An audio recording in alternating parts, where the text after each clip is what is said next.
Okay, I think we've taken our fake database about as far as it can go at this point. So now it's time to bring in a real database. And to do this, we're going to use MongoDB. And this is great because MongoDB works very, very well with Node.js.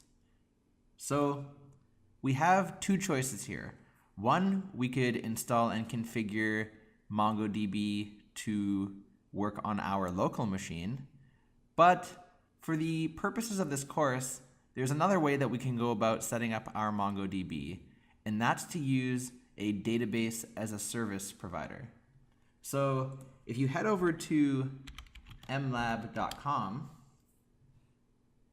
this is a service that allows you to create MongoDBs in the cloud, and then all we have to do within our app is connect to this remote MongoDB. And they offer a free plan, so I'm gonna go ahead and sign up for one right now. So my account name will just be Jim Halad, which is my name. I'll just make my standard information here. I'll type in a quick password.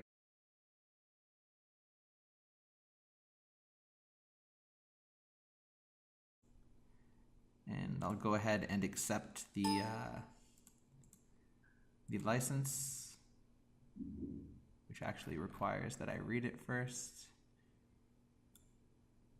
So I'll go ahead and accept and create my MLab account.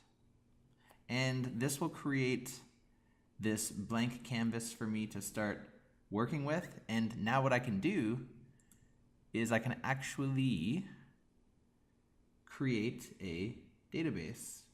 Oh, it looks like it requires me to actually verify my email first. Let me pause the video while I do that. So I've gone ahead and actually verified my email, and now you'll see that there are 3 buttons that are sitting at the top here: create from backup, clone existing, and create new.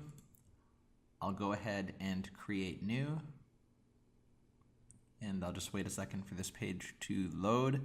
And what we're going to do is just create a new database using this MLab service, and this new database is going to host the user information that we've been modifying so far just locally on our computer. So you'll see there's a bunch of different options here. I'm going to choose single node, and there's this sandbox option which is available for free.